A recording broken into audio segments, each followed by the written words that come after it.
since there is a separate session on this, I am not discussing 80IA 8 and 10. This is just for reference. We will omit this. Now let us see this comparative analysis.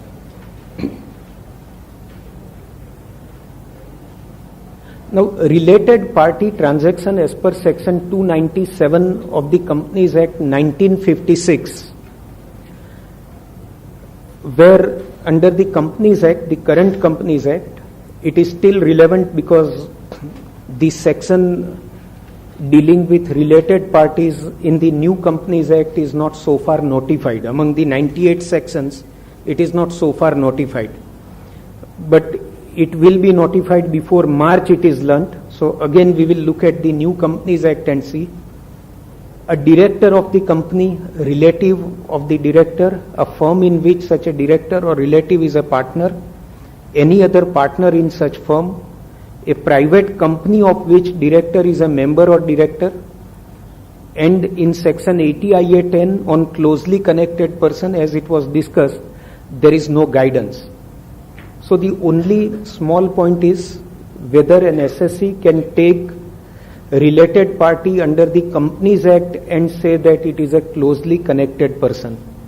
My personal view is that probably closely connected person one may have to independently evaluate, go by dictionary meaning, go by the relationship, and decide whether the party is a closely connected person or not. But I am not dealing with this in detail because in next session, there is a separate session on this. The speaker will deal with this.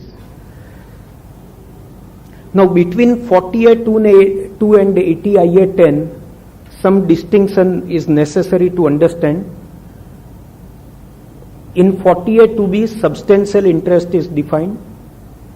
In 80IA 10, closely connected party is not defined. That is the distinction. In 40A2B, SDT will not be applicable on any payment made to a step-down subsidiary. But in 80IA 10, certainly these transactions will be covered because closely connected person will include even a step-down subsidiary. There the language is not holding of substantial interest in 80IA 10. It only speaks of closely connected person. So step-down subsidiaries will be covered there.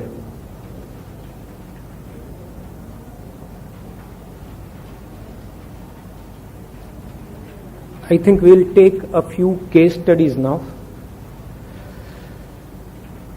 Now suppose RIL has subsidiary 1, under subsidiary 1 it has subsidiary 2. Now if subsidiary 2 is not claiming any deduction under 80IA, then SDT will not be applicable on any payment made by RIL to subsidiary 2 as per section 40A2B. But if subsidiary 2 is claiming deduction under 80IA, then STD will apply because then it will become a closely connected person within the broad definition under 80IA 10.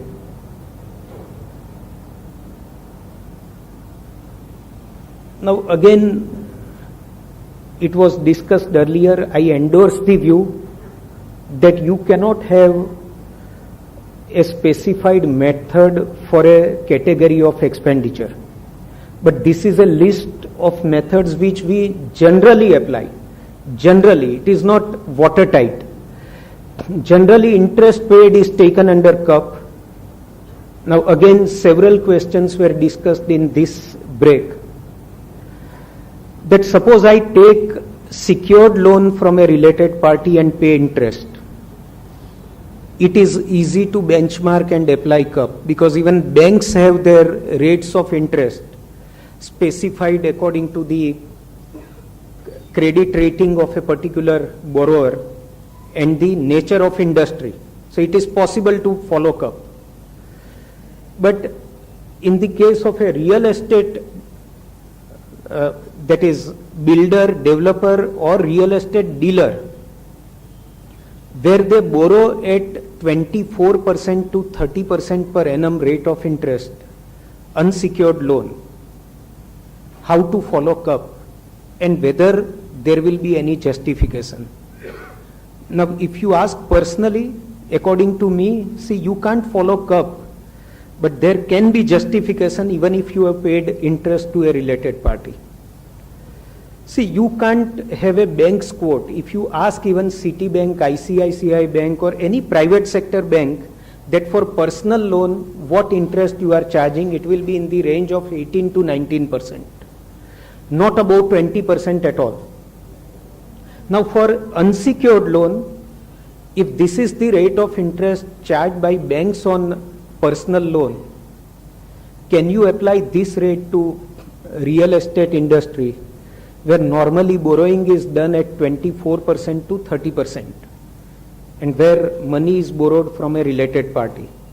I think here, as DI suggested, if you lay down your facts clearly, explain the industry in which you are operating, and provide a few examples of independent party borrowings where similar rate of interest is charged, probably it is a good benchmarking and you have benchmarked your transaction properly.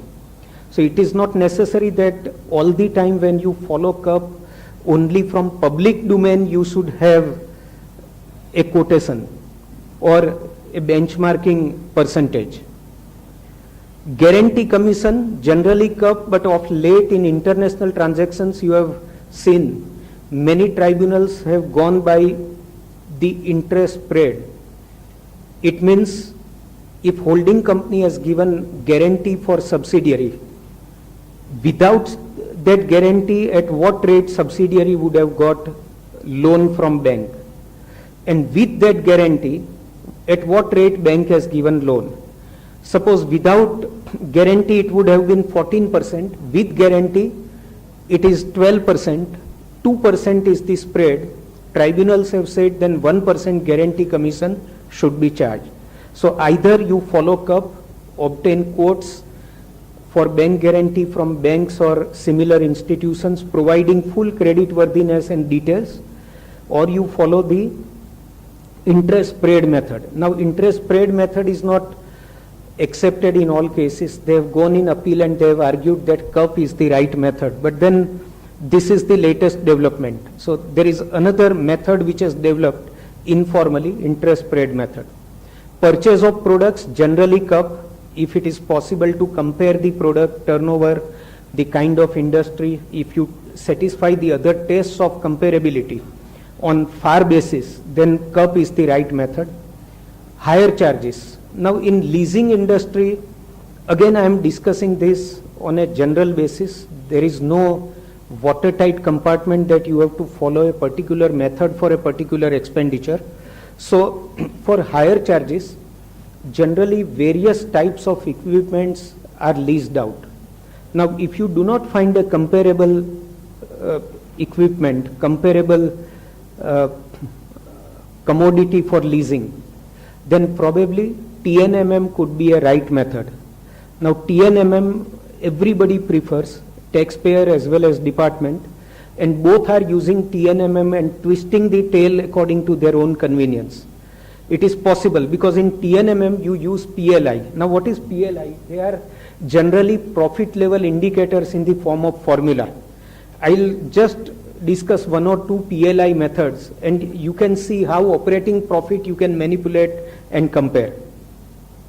See, generally in the case of contract manufacturer or toll manufacturer, the PLI is return on cost and the formula is operational profit upon total cost. This is the formula. The accounting ratios which we learnt in FY and SY BCom earlier during the college days. These ratios they have laid down in the form of PLI. Now if you take a manufacturer or distributor, generally for a distributor retail price method is suitable. But suppose comparable items or commodities are not available, comparable entities are not available, what resale margin you will take? So people go by TNMM. So there the PLI is operating profit upon sales. and operating profit is available from public domain easily. So wherever you find that operating profit of an entity in similar business matches with you, you may select TNMM, select a comparable and apply that method. If department finds that no, there is a clear benchmark under CUP, they will reject TNMM and go to CUP. I think in selection of methods, one has to be absolutely careful. And if you reject CUP, knock it down. There should be a proper documentation why you are rejecting CUP. In the case of a reseller, why you are rejecting resale price and why you are going to TNMM. According to me, today, if you want, you can reject even TNMM and go to the other method. Because for director's remuneration, probably everybody will have to go to the other method. You will not find a single comparable.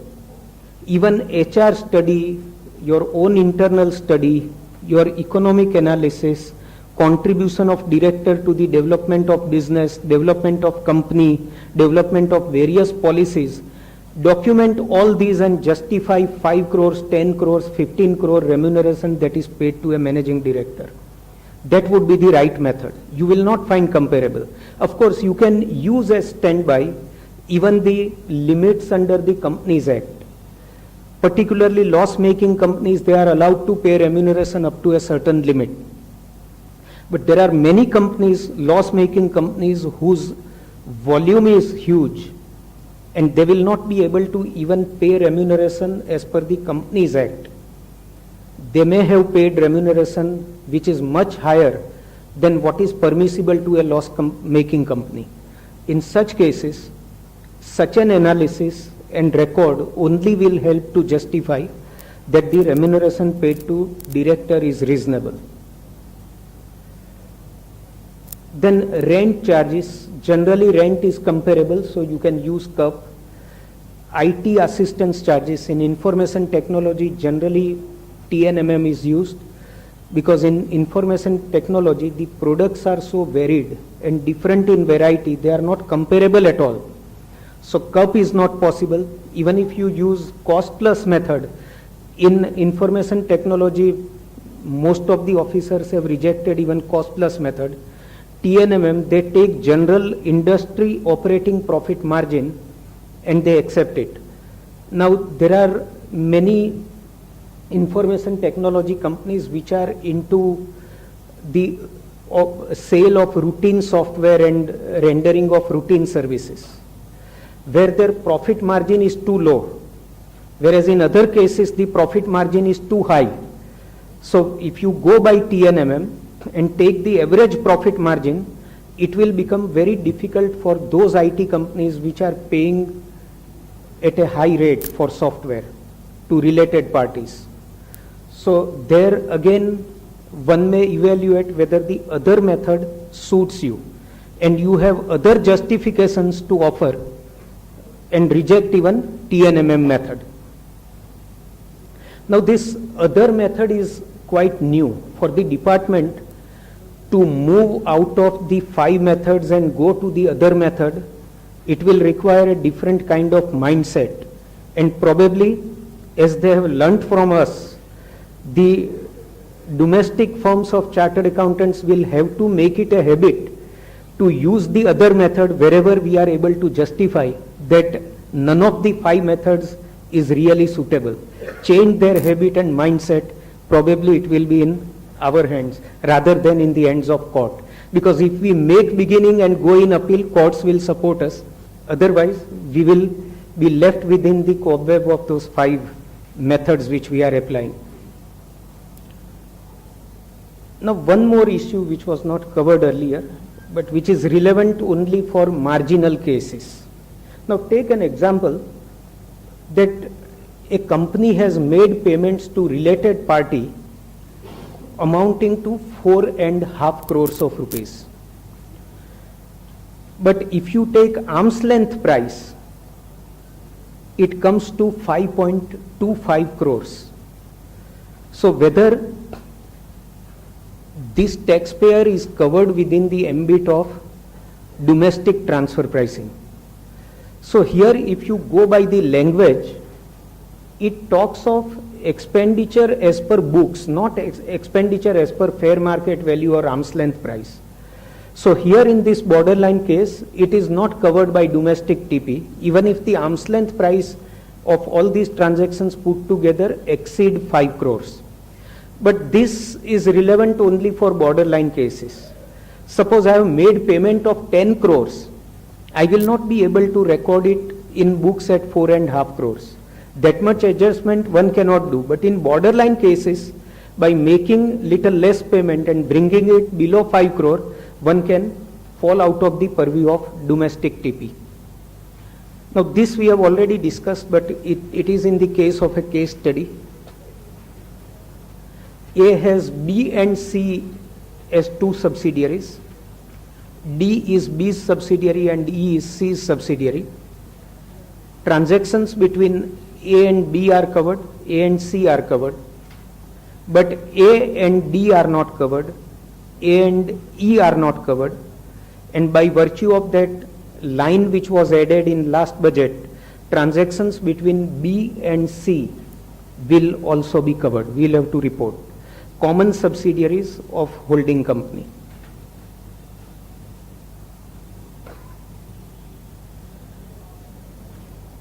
Here A Limited and B Limited are related parties.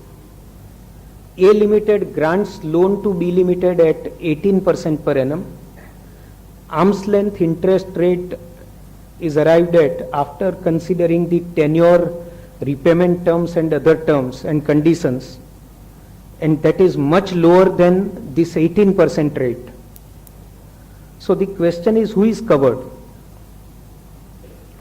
A Limited is not covered because in the hands of A Limited it is income. B Limited is covered, and payment to related party will constitute SDT. B Limited pays interest at a higher rate, so arm's length interest rate will have to be determined, and there will be an adjustment if in the return you have not made adjustment yourself. Now again this common question which is asked, both the entities are taxed in India. So if you make adjustment in the hands of B Limited, A Limited has already paid tax on 18% if it is a tax paying company. And you are disallowing, say, if 15% is considered as arm's length interest, if you are disallowing 3%, then B Limited will also pay tax on the same amount. So that is the consequence of this provision, but unavoidable, because adjustment in the hands of other entity is not allowable. Then next case study, A and B Limited are related parties. A grants interest-free loan to B Limited. Now question is whether A Limited and B Limited are covered. See, A Limited is not covered. It is clear because it has given loan. So even if it has received interest, it is income. If it has not received, there is no consequence. For B Limited, if no interest is paid, whether transfer pricing provisions will apply, whether you will compute notional interest, and even for considering 5 crore limit, you will take arm's length interest, the answer should be no. If expenditure is not incurred, there is no question of applying 48(2) or even 92(BA). So it is not covered. Now, one question which is raised time and again, that from assessment year 2016-17, if GAR rules are applicable, whether A Limited will be affected or not. Now, when GAR was for the first time proposed last year, and a number of discussions were held, I think the common view was that GAR does not permit taxability of notional income. The only point out of practical experience and past cases that we can consider is that suppose A Limited had borrowed money and it is interest bearing loan, out of this loan, if loan is given to B, interest which A Limited will pay on its loan may be disallowed. But if A Limited has lent out of its own money, capital or reserves, then I think even GAR should not cover. Of course, when GAR is introduced finally, this can be another area of discussion. Today, GAR is not there, so it is not applicable.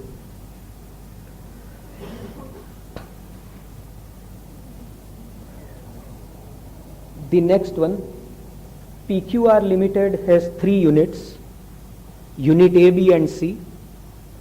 PQR Limited, its board includes independent directors who receive only sitting fees and promoted directors who receive salary, commission and sitting fees. Now this has been taken up only to find out how you will determine arm's length price. This is already discussed in detail. You can benchmark on the basis of their work and experience, qualification, then as per the limit of the Companies Act, and there is no streamlined process, so you will have to create the whole set of documents to justify whatever remuneration you pay to directors. Now the new Companies Act permits sitting fee to be payable up to 1 lakh per meeting. So again this 1 lakh is required to be benchmarked. See, if total transactions exceed 5 crores, even sitting fee to independent director will fall within the ambit of SDT and it will be required to be justified.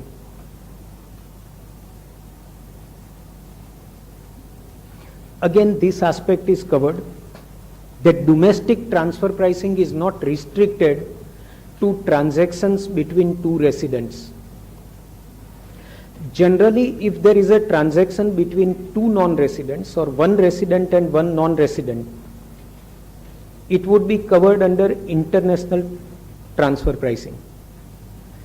But there could be a borderline case where under the international transfer pricing, the 2 parties may not be regarded as associated enterprises.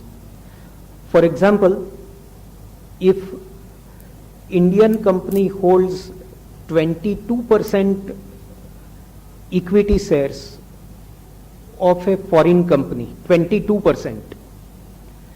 Transactions between Indian and foreign company is not international transaction because they are not associated enterprises. To be associated enterprises, you require 26% holding under section 92, I think mostly C, I don't remember subsection. Yeah. So there you require 26% holding, but here it is 22%. So it is not an international transaction. If it is not international transaction, but it satisfies the test of related party under 48(2), whether it will be covered under domestic transfer pricing, the answer is yes.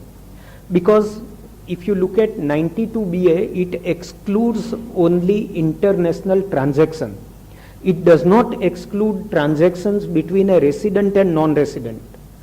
It excludes international transaction. If the transaction is not international, you will have to again look at 48(2) criteria and find out whether it falls within related party. And if it falls, then you will have to report it. The next case study, X is a director of A Limited which has PE in India, permanent establishment, and was deputed to work, and here there is a mistake in writing the year, from 1st November 2012. X is a non-resident for financial year 12-13. Salary to X up to 1st November was paid outside India, and post November salary above 5 crore was paid in India. P is liable to tax on net basis in India and claims salary paid to X after November 12 as deductible expenditure from its income. So will it be covered? by domestic transfer pricing. The permanent establishment has paid 5 crores of fees, and the PE is claiming this as expenditure because it is taxable on net basis. The income is regarded as business income. So here, if we analyze it systematically, even otherwise it is very apparent it is covered, but see why it is covered. Salary paid to X is not an international transaction first, in terms of section 92B. However, X is a director of A Limited, and hence it will be covered under related party as defined in 40A2B. So number one, it is not international transaction. Number two, it is between related parties so far as PE is concerned. PE is liable to tax on net basis. So this salary is claimed as an expenditure. Even that condition is satisfied. That amount paid as salary is claimed as an expenditure. And third, salary cost paid to X for services rendered in India does not constitute head office expenditure in terms of section 44C. So it is not covered by 44C. It is not head office expenditure. It is the expenditure of PE. So it will be covered under domestic TP, and you will have to benchmark it and justify it.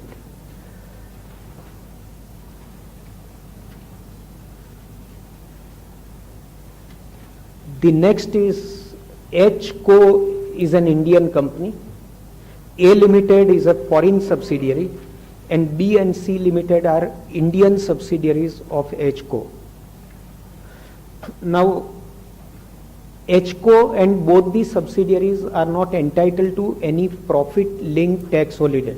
So only 48(2) is to be tested between HCO, B Limited and C Limited. HCO owns a valuable brand XYZ, which is self-generated for holding company. The subsidiary companies are engaged in manufacturing and distribution of diverse products and sell their products under the brand name XYZ. The subsidiaries pay royalty to HCO for use of brand name. Now, foreign subsidiary has no presence in India, and it is not liable to tax in India. The question is whether HCO is liable for domestic TP, for royalties received from subsidiaries, and whether subsidiaries are liable for domestic TP. So in this case, for HCO, royalty received from B and C Limited not liable for domestic TP because it is income for it, and it is not claiming any 80IA or 10AA benefit.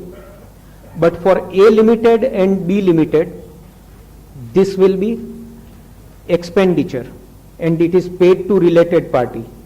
So they will be covered under domestic TP.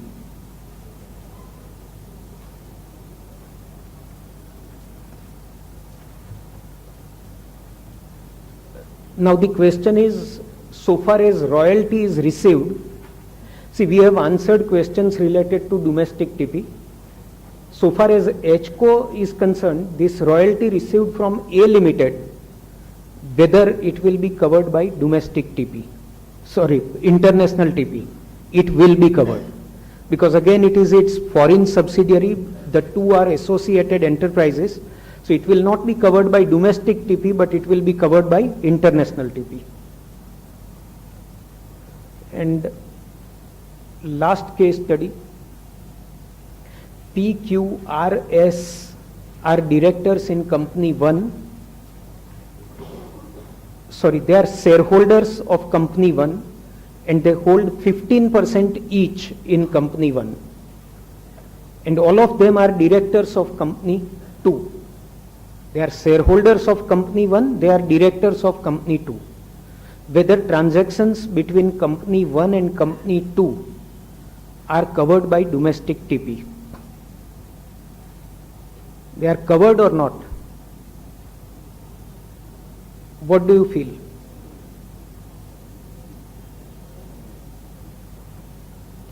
Director of company 2, can you say that each one of them is substantially interested in company 1? No, on individual basis, no.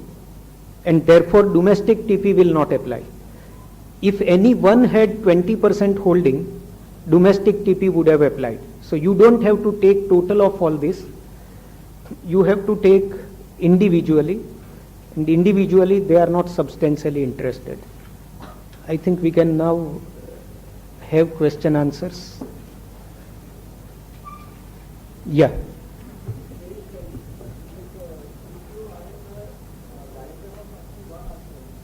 Then yes, because director, common directorship is covered, but they are shareholders, they are not directors, so you will have to go by that 20%. For 40A2, common directorship is covered? According to me, yes, because if you are director of two companies, relative of one company is relative of another company, and therefore transactions between the two companies should be covered. And in relative, the company will be covered, because under relative definition, it is only brother and sister, husband, wife, lineal ascendant, descendant, that's why. Whether company will be covered or under the relative definition, under the income tax. This question is whether PQR, if suppose PQR are directors of company 1 also, whether company 1 and 2 will be regarded as related party. I think if you go by 40A2, let us go once again to 40A2. I think it is covered.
See, it may be covered under this 6.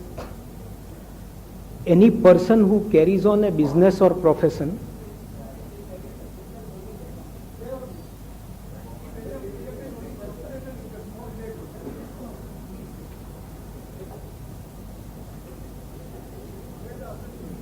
company, firm, AOP or HUF, or any director of such company, partner of such firm, or member of the association, family, or any relative of such director, partner, or member has a substantial interest in the business. So it should not be covered. If it is 15% holding, it should not be covered. Yeah, then only it will be covered. Even if there is common directorship, not covered. I think there is one more point in just reporting. Take an example. A payment is made to a related party and tax is not deducted at source, although it was deductible, or it is deducted but it is not paid by the due date for filing return. So under section 40A1A, this payment is fully disallowable. Now see, this payment is made to a relative. So it is covered by domestic TP also, assuming that total transactions exceed 5 crore. Now the question is, suppose in the transfer pricing report you carry out arm's length price analysis and ALP requires an adjustment, you have paid excessive amount. If the amount is fully disallowable under 40A1A, are you required to make further adjustment under transfer pricing? I think auditor may report, but the SSE may disallow the expenditure fully and ignore the adjustment under TP. Probably this can be done, I don't know. But if officer is smart, he may split this expenditure and he may say that this much amount is excessive, which I will disallow under 40A2 and balance I will disallow under 40A1A. I think this scenario, this is just a proposal. I do not know what will happen, because suppose you report but don't make adjustment and the assessing officer splits it and says the excessive portion I will disallow under 40A2, the balance portion I will disallow under 40A1A, so that next year suppose this tax is paid, only that balance portion will be allowed. Otherwise next year you will allow the entire amount if it is disallowed under 40A1A. So if the officer makes that bifurcation, probably even penalty for not making adjustment yourself may be applicable. I was just thinking whether we can avoid that penalty by saying that, see, the transaction is reported in the report, but since the entire expenditure is disallowable, I have disallowed under 40A1A. I am not required to bifurcate and disallow. I have anyway disallowed in my computation. You have only done bifurcation. So adjustment is done. It is not that I have not adjusted. The excessive portion which you are disallowing under 40A, I have already disallowed under 40A2A. So one may avoid penalty, and suppose it skips attention of the officer, probably next year when you pay TDS you can get full deduction. But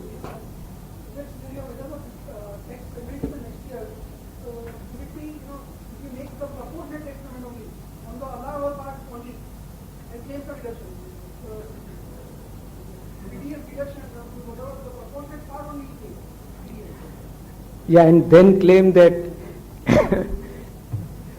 of course now with the amendment, even if you don't pay, suppose the payee has filed return next year, you can claim deduction without paying, but cover it under 40A1A. This is just not tax planning but a manipulation which one may do. If the officer catches, he will bifurcate, but one may avoid penalty. That is still if you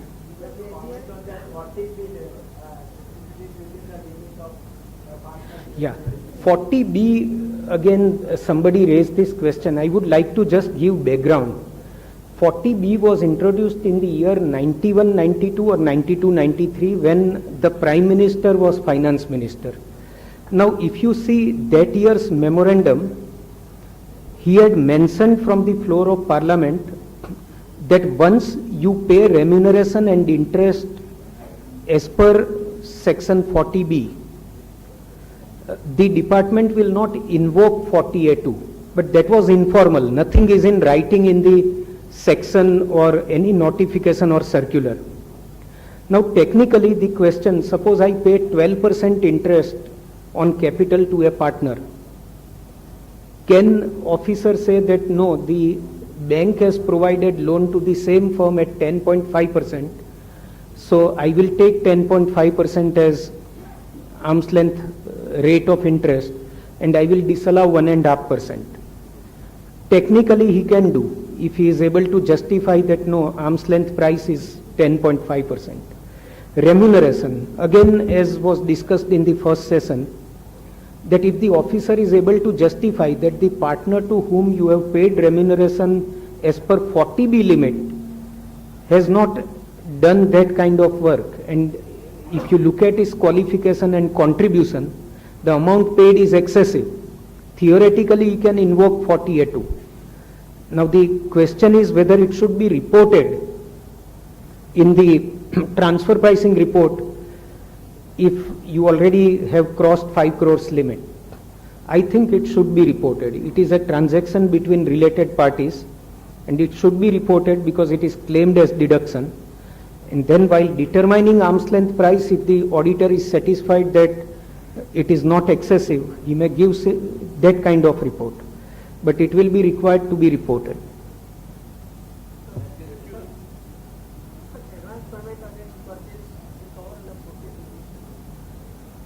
Advance payment against purchase probably will fall in the next year when you actually record the purchase. The year in which you record the purchase, you claim the expenditure, it will be expenditure of that year and will be required to be reported in that year. Friends, just one last Regarding question. regarding you said that the in revised guidance note on institute says that the fixed assets are not to be reported. But I think page 35, para 4A.7 says that the purchase of tangible and intangible asset should be reported. It says that these are the transactions which will fall in the scope of. See, that is purchase of tangible and intangible property is general. But if it is capital expenditure which you don't claim under 35 or 35 AD directly and you claim depreciation, then In that, I think just like to draw your attention to 92BA, which refers to the definition of meaning of specified domestic transaction. It says any expenditure in respect of which payment has been made or is to be made to a person referred to in section 4A2B. So it's a question is only the payment of expenditure. Allowable or not allowable is not a question as far as 92BA is concerned. So whether it is allowable under 4A2B or covered under 4A2B may not be the relevant. Basically 48(2) covers what? Does it cover capital expenditure so far? What I is agree with you. Principally, your line of argument, I am okay. But if you go strictly by the wording of 92BA is concerned, which defines the meaning of specified domestic transaction, it says payment made to person specified under section 4A2B. Period. But if you look at 92BA, okay, offline we can discuss. I think we can but take it up offline my because we opinion is already, that it can be omitted if you are claiming depreciation. Offline we can, in the break, discuss this. Any time left? I think offline you can take it offline. You have just mentioned expenditure on the reimbursement of the activity. Yeah. Your opinion is that if a company has entered into the business Friends, conducting agreement with the B company. Because we are running behind. Okay, schedule. you take offline. I will definitely answer. Okay, sorry, thank you. Because I'm sorry let I us have take to interrupted the- you, sir. I am sorry. Yeah. Okay, friends, thank you very much for patient hearing, and it was an opportunity. I thank Chamber for the. Thank you, Nihar Bhai, for a very, very lively presentation. I will request Bhavik Bhai to offer a vote of thanks. Good afternoon to dignitaries on the dais and off the dais, and my dear friends. It gives me immense pleasure to extend a vote of thanks on this occasion to Mr. Nihar Jambusaria. Nihar Bhai has been kind enough to share his knowledge and wisdom on the subject in a very simple manner. He has also given us the practical case studies to explain us the law in a very fruitful manner. So I would request all of you to carry out this vote of thanks with a huge round of applause. We can break for lunch now. Delegates on the right side will have to go on the second floor for lunch, and delegates in the front can go back only. There is a lunch facility available over there. In case there are any Jain people available, Jain food is on the fourth floor only. And we will be meeting at 1:45 for the next round. Session on this specified domestic transaction program. Friends, you have already underwent the benchmarking of 48(2) transactions. Now this session is aimed at addressing us the practical issues of the benchmarking of the transaction between the tax incentives enterprise with the non-tax incentives enterprise or within the two divisions of the same enterprise. We have Mr. Sanjay Kapadia with us to deal with the practical aspects of benchmarking these transactions.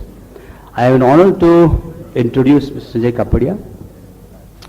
He is currently the lead partner on transpricing with Ernst & Young India, and he is also part of the international tax practice of his firm. Friends, he is not only a chartered accountant, he is also a qualified as a law graduate, and he has a vast experience on the subject on which he is making his presentation today. He has contributed to various journals, including the international magazines ITA, ITR-BNA. He was also a part of International Tax Committee of the PKF and has contributed various articles in journals and the magazines and the newspapers. He has been also the Direct Tax Committee member and International Tax Committee, Corporate and Allied Law Committee of the Institute of Chartered Accountants of India, WRC. And before he became partner in the Ernst & Young, you all know that he started his career with Bansi Mehta and Company, then moved to Arthur and Joseph for part of the small period, and then became a part of RSM, PwC, and now he's with the Ernst & Young. He has a vast experience, and I am proud to present him before you for this technical session. Before I request Sanjay to speak on the subject, may I request our Mr. Hitesh Shah to present